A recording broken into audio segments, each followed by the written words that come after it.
Yo. Hi, and welcome to Dirty Pop, UVMTV's #1 show for music, movies, TV, pop culture, and more. I'm Hailey. And I'm Mallory. And we're going to start off today with some Hollywood news. So what do you have?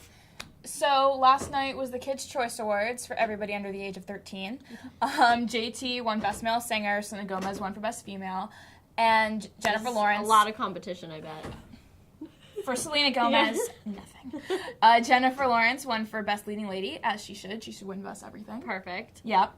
And One Direction won not only for favorite music group, but favorite song. Wait, which song? I'm trying to remember. It was it Best Song Ever? It wasn't Best Song Ever. It was Story of My Life. Oh, I don't like that one as much. I like that one. I'm kind of a Directioner. Are you? Which one? I like the blonde one. The blonde one? Yeah, Niall's cute with his little Irish accent. No, Who do you like? I love Liam. I love Which him. one's Liam? Oh, Liam's like the one with like the really great hair. Yeah. He's kind of like these like puppy dog eyes that just like it's cool to like boy bands now because now they're like approximately how old we are, whereas when we were like 13 they're like way too old for us to like them. Yeah. I mean, maybe age is but a number. Maybe this is not a good time to like boy bands, but I think that's a good thesis to have. Mila Kunis and Ashton Kutcher are pregnant. Very exciting. People have been speculating for like a month now about whether or not she's pregnant because she was looking not so hot. Yeah. But she's just like wearing really frumpy clothes for a month, so everyone was like, "Is she pregnant? We don't know." That would make sense, but I'm like actually super happy for them because they're Jackie and Kelso. Jackie and Kelso, that having 70s baby, show, so it's which is weird because she's 14 when they started that show. Yeah. That's creepy. It is a little weird, but now that they're like approximately the same age, it kind of works. It's like I think he's like 3 years older than her. Oh really? Yeah. Okay. Well, it makes sense if Ashton Kutcher was like 18 when they started shooting, then she was 14. Now it's like she's like 26. Yeah, 30. that's reasonable. That makes sense, right? Yeah. Sure. Gwyneth Paltrow and Chris Martin split up via the Goop website. Goop is Gwyneth's lifestyle blog. It's like really gross. She's super out of touch with like reality. It's like her white girl blog about like here's how to ferment cabbage or whatever. She phrased it really weird, didn't she? So unconscious coupling is like the hot new buzzword. What does that even conscious mean? uncoupling, not unconscious what does coupling. That makes no sense. Why can't you just say you've decided to part? Yeah, because you have to put it in terms of buzzwords if you're gonna come out on a blog. So yeah, it's very weird. I don't know about this. Yeah. But they were together for 10 years, so it was a real marriage. They were happy. They have 2 kids. Yeah. So it's a rough time for the family. It's sad, but I mean, they'll both find love someday. I find her insufferable. So really, yeah, you find her insufferable? Totally insufferable. I mean, she's the worst. I've only seen her in Country Strong, and then when she was on Glee for like 3 episodes. She was good on Glee. Yeah, that's the only time I ever liked her. She's like tolerable. She's not like a very prolific actress. She's just like kind of around trying to make money otherwise. So. Yeah. Yeah. Okay, so the movie Noah came out. It was supposed to be like really controversial, as most Bible stories are. Starring Russell Crowe, Logan Lerman, oddly enough, and Jennifer Connelly.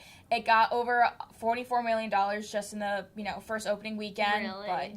But I mean, people are either loving it, like saying, "Oh my God, it's the best movie ever," and then people are like, "This is the worst thing ever created." Really? Wow. Yeah. Like I kind of wanted to see it just for the purpose of going and then mocking it the whole time. Yeah. So now I have more motivation to do so. Yeah. Yeah. Zac Efron was in a downtown LA brawl with a homeless man. Got punched in the face last week. Yeah.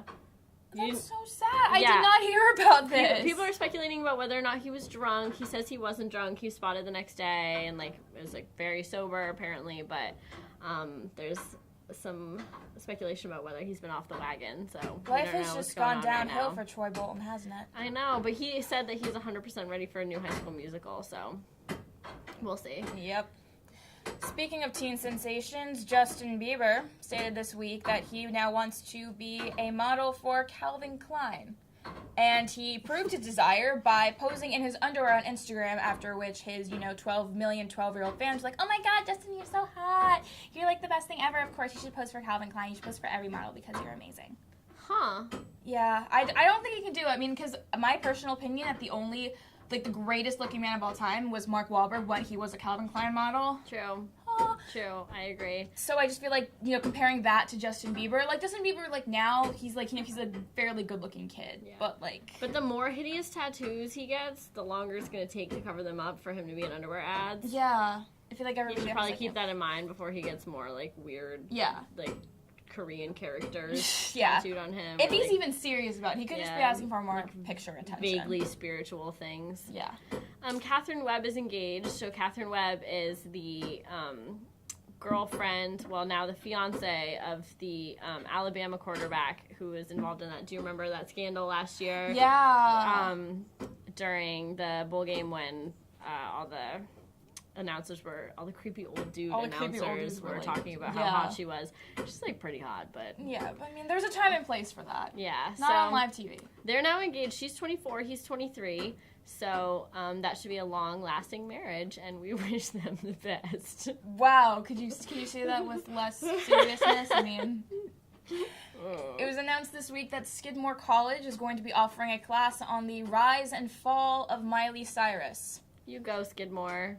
There's like 80 people that go there, so sure. I'm sure 79 of them will take that class. That's true. I would. Yeah. Okay. Well, if you could have any like pop culture icon be taught here, who would it be? Oh my God. I mean, obviously, Abby's looking at me. It would be Beyonce. Beyonce would be good. I would want to have like an entire semester dedicated to boy bands because then I could spend like a month talking about NSYNC and the Backstreet Boys, then the Jonas Brothers, my personal favorite, and then One Direction. True. I feel like that would go well. Yeah. And Kim and Kanye released their new Vogue cover in full-on wedding wear. Oh. And of course, obviously everyone hates it. Who would? Who wouldn't hate it? But then, of course, James Franco and Seth Rogen, Kim Ye worshippers that they are, followed suit with posing in their own Vogue cover in which Seth Rogen's head was superimposed on Kim's body and James Franco's head was imposed on Kanye's body. Yep, so this has basically made Kim's life. She's been trying to be on the cover of Vogue for many years now, and it's obviously a very high fashion magazine, and they were like, you don't do anything. You can't be on the cover of our magazine. But they finally relented, so... Yeah. And now she's on Vogue, and everybody's like... I don't know what Kanye had to do to get that to happen, but I'm sure it was not pretty. No. Yeah. But now she's there, but then thankfully... I mean, I personally ship Franco and Rogen more than I ship Kim Ye, but, you know, they're like the best hotter BFFs ever. I agree, totally.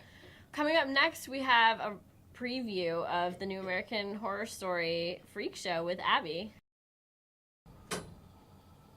Welcome back to Dirty Pop. I'm Abby, riding solo, and this is a preview of American Horror Story Season 4, which is going to be called Freak Show. A lot of people thought it was going to be a circus theme, so I guess that's based off of some leaks that got out, but Ryan Murphy confirmed that it's Freak Show, and it's going to be like a carnival type thing. Michael Chiklis is joining the cast, the group of regulars. He's going to play the ex of Kathy Bates and Evan Peters' father. Jessica Lange is coming back. It unfortunately is looking like it's going to be her last season, which sucks because she's my favorite. She's going to be playing a German expat who is the leader of one of the last freak shows in America, and it's going to be in Jupiter, Florida in 1950. Sarah Paulson's coming back, which is awesome, and she's going to...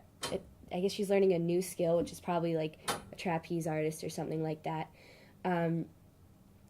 But what confuses me is that Freak Show is definitely not PC, and this is a Ryan Murphy show, and everything he does is about leaning far left and being PC, and even if you voted for Obama, making sure you know that his liberal agenda is the primary reason for watching Glee. So I'm just confused as to how they're going to handle that, but nobody point that out because he'll probably throw a fit. Yeah, so that's my segment. What do you think is going to happen next season? Because I'm really excited. My roommate Amy and I, shout out to Amy, we both are very big fans and watched like the whole thing really fast, and hopefully it's not like Coven, because Coven sucked, am I right? So, yeah, hopefully... Callie knows. Yeah. Seasons 1 and 2, it'll bring us back to that, the days of Murder House. My teleprompter just changed to a screensaver. So on that note, coming up next is Best Leading Women of Color with Al and Mal. Stay tuned. Welcome back to UVM Dirty Pop. I'm Mallory. And I'm Allie. And today we're going to be discussing top leading women of color. Kicking off our list is the beautiful, curvaceous Jennifer Hudson. Yes, she's a great actress. She's lost a lot of weight recently. She is one of the best actresses in Dreamgirls, which I really enjoyed a lot. She kicked ass in it. And it was mostly all African-American cast, but she totally stood out and did a great job in it. Yeah. Actually, I watched her on American Idol, and I was, like, totally sad when she got kicked off. But then she went ahead and won the Academy Award for Best Supporting Actress. Yeah, she killed it. So, there you have it. Doesn't need American Idol. No, she does not. Not many people do. All right, number 2 is Zhang Ziyi. I think I pronounced that right, or I attempted to. You got me, but that was a really good attempt. She's the actress from Crouching Tiger, Hidden Dragon, and also Rush Hour 2, amongst a lot of other movies she's done. She is a model and an actress and a martial arts master, so I think she's badass. She's part of the Chinese film community, but she's also come to America, obviously, and done a lot of films here, and she is kick-ass. Great actress and bilingual. She just has it all. Yeah. I like her. Wow. To be in a world where you're like a quadruple threat. Yeah, badass. Yeah, a little bit. Okay, number 3 on our list is Rosario Dawson, and she is of Hispanic descent, and I know her from playing Mimi in Rent, or at least the movie version, and she has a beautiful voice, she has a beautiful smile. If you really look at her smile, it's so pretty. Big smile. Yeah, I looked it up. She's Puerto Rican, Cuban, African-American, and Irish. Amongst other things. She's a mutt, but she's pretty cool, and I actually first saw her in Rent also, and I fell in love with her. And then recently she was in Death Proof, which was a Quentin Tarantino film that came out a few years ago, and she also was kick-ass in that too. Yeah. And she's awesome. I like her. Next up we have number 4 would be Salma Hayek, Mexican actress of my dreams. She's amazing. I loved her in Clerks, which is where I first saw her, which is a comedy, but I also just recently watched a movie called Savages with her and Blake Lively and 2 very attractive guys who aren't very famous, but she was a drug warlord and she was scary as hell, but did a great job. And she's also bilingual and really cool. That's badass. I know her because she played one of Alec Baldwin's many beautiful girlfriends in 30 Rock, and she managed to keep, like, the humor of that show, which is mostly, like, wit, like, if you, like, aren't paying attention, you won't get the joke, and she just nailed that completely. Yeah, she's great. Number 5 is Naomi Harris. And she is the beautiful woman who played Calypso in Pirates of the Caribbean. Those beautiful teeth. Those beautiful teeth, absolutely. And I also first saw her in 28 Days Later. She's got a short crew cut, Kill Zombie, Cillian Murphy's leading lady, and she kicked ass in that too. She did a great job. I don't see her in a lot of things, but when I have seen her, I like it. Good stuff. Yeah. Number 6 is Kerry Washington, who I know from Django Unchained, but apparently she's in this really popular show. What's it called again? What's it? Scandal. No, she's so beautiful, so talented. I want to start watching Scandal now. I don't actually watch it yet, but I'm going to. And then I'll probably just sink into a hole for 3 days, and you won't see me until I come back. And I'll be like, you guys all need to be watching Scandal. The television hibernation. Yes. I've been there. Yeah. I loved her in Django. I wish she was in it more. She only comes in the end, but she does a good job. And yes, I keep hearing all these things about Scandal. I gotta get on that. Yeah. I'm sure she's great.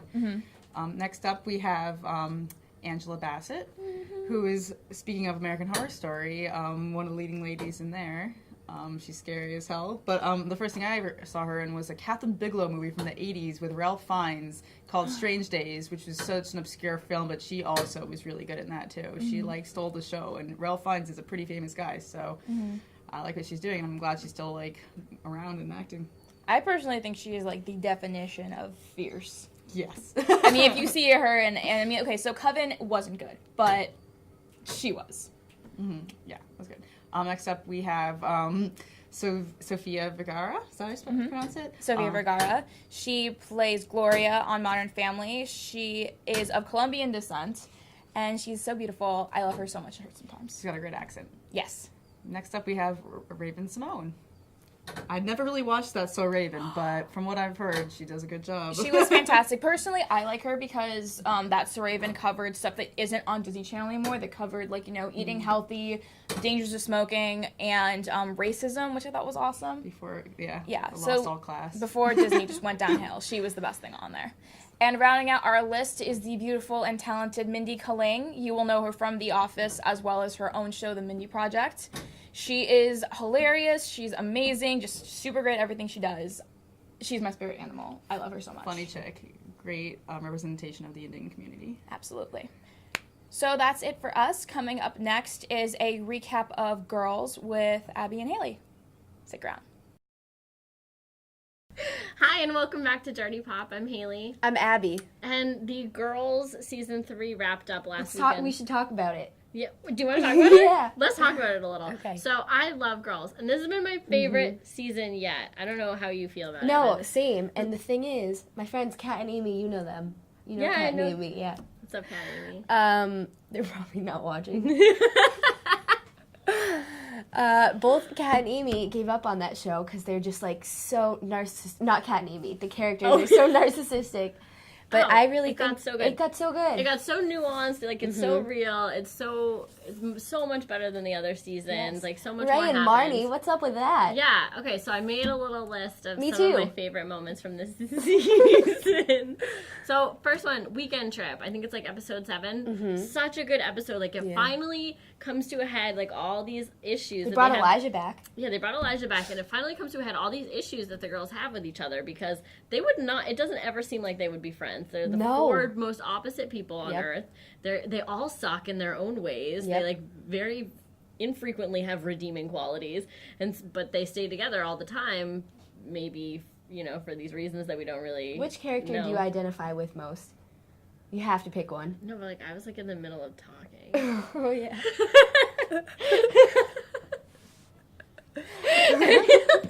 Okay. I think I am Hannah. Oh. Why? Yeah, I guess you are. Well, you can't. That's the thing about this show is that you can't tell your friends that they're any of the characters because each one is terrible in their own way. If someone called me a Marnie, I would be. Marnie is the worst Marnie's one. the best one. Are you serious? Are you serious? She is just like so ensconced in narcissism that she can't She's even the see out of prettiest. her own ass. Okay, seasons 1 and 2, she was like the best and the most stable, and now she's It doesn't just matter like. that she's the prettiest. She's also the least fun, the least interesting. She has no career path. She's Sujin's. She never makes She's Sujin's jokes. assistant. She has some dubious art knowledge. Oh my god. Please, who would want to be a Marnie? This girl. Who would want to be a Hannah?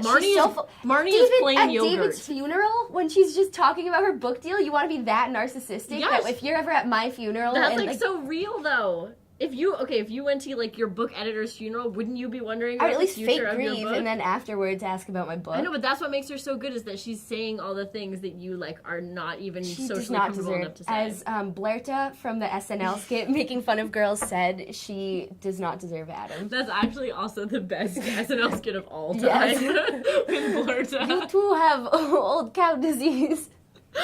Classic. Okay. Next up on the list, David dies. David dies. We were just talking about that. I think it's like a really cool moment where you just all these things are revealed about Hannah and her relationship and her artistic development, and it just sort of leads to like this whole other career path. And like at GQ when she's doing the editorial advertisements and everything that happens there. Patty LuPone. Yeah. Classic Patty LuPone. Classic. Marnie and Ray. A lot of people are saying that this is like possibly like just a thing that the show is doing so that all the cast members can stay together, because otherwise Ray doesn't really have a purpose on the show because he's just running the coffee shop and he's just Shosha's ex-boyfriend. But I kind of like She's friends them. with Adam though. Yeah, but like that's not really enough to keep him there, I feel like. Yeah, well, I don't know. I think they kind of had to scramble after Charlie left the show. True, because Because Charlie was her the whole- only cute one. Oh, yeah, and her whole storyline this season was going to be, like, her and Charlie and their thing. And then he just left. I think he had creative differences with Lena Dunham. So... It's like he was hot and all the other characters were unattractive. Right. So he was like, Except I'm going to be for on, like, a Marnie. real HBO show. You don't think Marnie's pretty? No, Marnie is pretty, but we already went over this. She's my least favorite one. Development of Shoshana, I think really good. She like totally comes into her own this season. Yeah, it's like ever since she lost her virginity, she's just crazy. Yeah, she's awesome now. And Jess is back on drugs and with that guy. And Jess is sort of the least compelling character for me because she's like that friend that you're just like, why the fuck am I still friends with you? Well, to me, she's what you were saying about Ray. Like, I don't know why they're keeping her in because she doesn't really interact with any of the other characters. Yeah. She's just like helping old ladies kill themselves. That is the craziest part of the show, and I don't understand why that's such Very a casual Kevorkian. thing. But how awesome is that as an ending, where she's like reaching over trying to call 911 because the woman's She like, doesn't want to die. Oh my god. They know how to do season finales, girls. It was like Judd it was Apatow. actually a definitive finale as opposed to the other two, which were like, oh, do I like Adam? No, when Adam came running back to her and was like, I'm always here, and like she Was that one? That was two. Oh, okay. Two, Amy and I were bawling. Shout out to Amy. Again. Yeah. So that's pretty much. I can't wait to watch season 4 with you. I know, it's gonna be really fun. Yeah. I can't wait to argue with you about which one we are. There's definitely a BuzzFeed quiz out there to I'm sure find there is, out but I don't which take you are. BuzzFeed quizzes because I think they're stupid. Oh, I hate BuzzFeed. They Anyway, try to. that's a segment for another day. I think that's the wrap up of the show tonight. So thanks for watching. Yeah. And we'll see you next Tuesday. Check us out on Twitter, Facebook, Tumblr, Instagram. We don't have an Instagram. Pinterest? Check out our Pinterest. We don't have a Pinterest. Facebook. LinkedIn. We have one of those. She has a LinkedIn. You should check it Yeah, out. add me on LinkedIn. I have I a need Facebook. a job. Add us on Snapchat. Haley Groman. Oh, okay, Cupid and Grindr. We're on those too. Add us on Grindr. Swipe right on Tinder. Add us on Grindr. 95% of gay guys watching this. All right, see you next week. Yo. BT. Sick and tired of hearing all these people talk about what's the deal with this pop life and when is it gonna fade out?